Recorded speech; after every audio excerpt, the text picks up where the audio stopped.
But that Top of the Pop, the first time you're on Top of the Pops, you turn to the camera, the first thing you do, and you just look so... Stupid. No, absolutely in the place that you're meant to be. You look so at peace and, you know, and so ready for it. You're cheeky, it's funny, and you're ready to go, and you're all dicking about. And well, that's very kind, yeah, because funny enough, there's another film called Take It or Leave It, which is all about how we all met each other, thank you. And there was a moment in that, because people were coming and going. There was probably 15 people in our firmament, you know, some who were taking it more seriously than others. And there's just that moment when there's me, Woody, all the rest of us, and it suddenly clicked. Yeah. And that Top of the Pops, I mean, we were 18 years old, and suddenly you thought, why not? Hey, you know what I mean? This beats. But I remember I was talking to Lee, our saxophone player, who was saying he was painting and decorating for the National Health at the time, and he was painting this ward full of old age pensioners, and he got the call to say, you better get down to BBC Television Centre, you're on Top of the Pops. And it really was that click moment, you know, that was surreal, Yeah, and then in the documentary as well, they talk about the infamous appearance on Magpie that none of you can remember, and you can't remember it because you didn't get there. But this was the first TV appearance of Madness that nobody Well, I can remember the poor girl who used to try and get us television programmes saying to me, Suggs, do you know how many bands give their right arms to be on Top of the Pops? And I said, I'm sorry, we're just not right arm giving people. But we did have a slight arrogance, and I remember that Magpie only because people have shown me the video, And they've had to get a ventriloquist dolly up to do my part. I was in bed with a girl at the time. Bollocks. What, getting up at 8 in the morning to do that children's programme? Naff off. But the thing was, I mean, I must say, it's very hard, you know, when you look back. I mean, that documentary's great because we all got a chance to remember, and it's only when you talk amongst yourselves that you remember half of it, because it's just passing phenomenon at the time when you're that young. But because we were all sort of famous from where we were for various reasons, you know, being a pop star wasn't really something we were interested in. We were interested in making music and doing something that was, you know, entertaining for ourselves. And so the whole idea of what you're supposed to do was like a complete, you know, mystery. And the two-tone tour, I want to talk... I mean, that must have been... I mean, I think you talk about it being one of the happiest times of your life, but it must have been amazing. So this is... Totally. I mean, there's a few things that come, like we got a residency at a pub in Camden Town. That sort of turned a corner for us. And then all of a sudden, the Specials turned up at a pub called the Hope and Anchor. And they looked like us, they sounded a bit like us, but they were better than us. And Jerry, who was the keyboard player, didn't have anywhere to stay that night. And in them days, like, the best chance you had of finding somewhere to stay was pulling a bird. But with them teeth, he ended up keeping it at my mum's flat. And in the wee small hours, he said, I'm thinking of starting a label. I'm hoping to do something like an English Motown. I said, Jerry, isn't that a smidge optimistic, seeing you've played to 35 people in a pub basement? But 6 months later, he rang me up and said, look, we're doing it, and I've heard some of the stuff that you're doing. Do you want to put out a record? And it was just so fast, you know what I mean?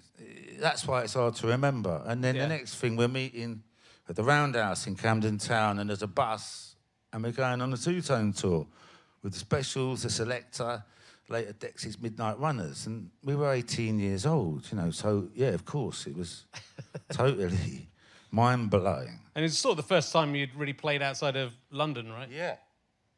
Yeah. And so 3 bands together most of the time, right? And yeah, so on the bus, it was like, the people who puffed were down at the back, Rico and all the old guys, and then the people who drank were in the middle, and then the people who took amphetamines were up the front. So you can guess where we were. Up and down that aisle, like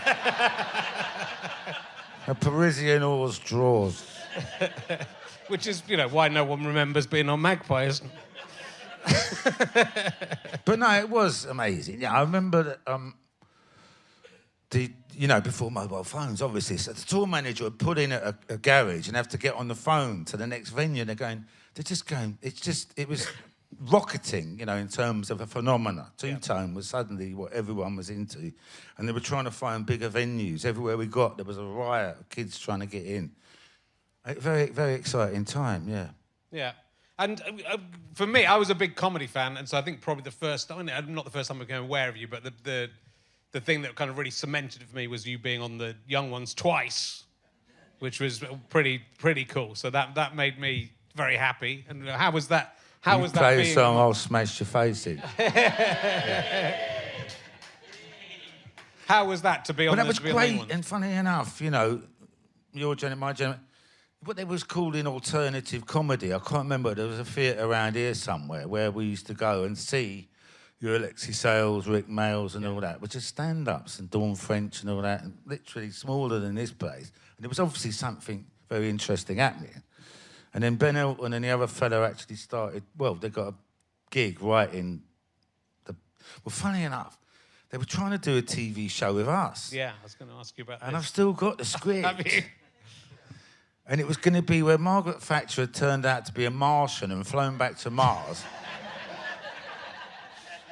And in a snap election, Madness got voted in as the new parliament. To give free beer to people under 16. And I remember we did a pilot for this show in a cafe in Camden Town. But obviously it's very hard to make a cafe look like the House of Parliament, you know. And the BBC's great wisdom, they said it's going to be too expensive and we can't trust these lot to do it anyway. But a lot of what they wrote for that show ended up in the Young Ones, yeah. And, so we knew all that crowd, and that was really fantastic because they were literally doing what they want. You know, people still talk about those shows. And then they go, well, what do you want to do? You know, you got Our House. I'll tell you what we want to do, right?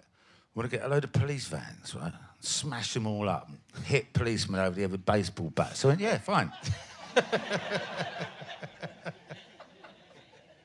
But there was always this theatricality. In your fantastic autobiography, That Close, you talk about you got in with a kind of theatrical place where you weren't really allowed to have costume. It wasn't like a fancy dress place, but they would allow Madness to take out anything they wanted. So you would get to be able to play pranks and dress up. You know, yeah, like that, yeah.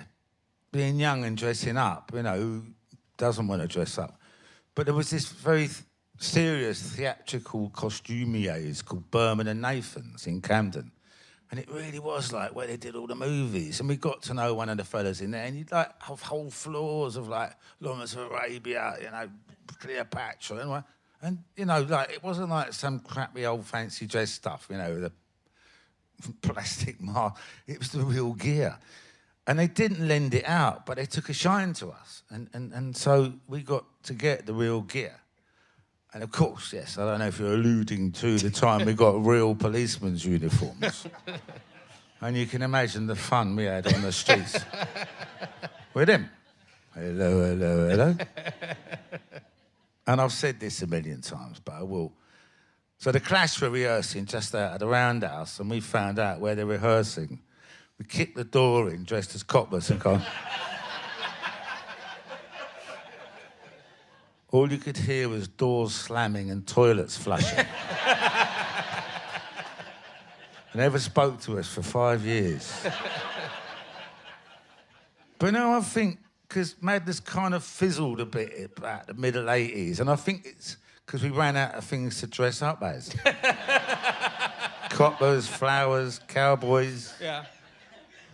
So But it was the anarchy of it. You know, there was that. I don't. You know, you say that the book kind of reveals that you were kind of naughty boys underneath. But I mean, I think the fact you were naughty boys was sort of apparent. That was the appeal that you felt. I think for any kids watching it, and I think especially any London kids and any kids from a similar background to you, it would be that's me up there. You know, that it's possible. You know, it's possible that could be me.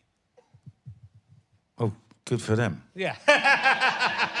It wouldn't be possible, but, you know, it felt like they were just... Well, I do believe, you talk about the backstory or the hidden deeper meaning and all that, doesn't it? It does. And, I think, I still see people who know us and know just, the stories are there, out there, you know what I mean? They may not always have been in the papers, but everyone knew who we were, and that, I do think, permeates one way or another, yeah.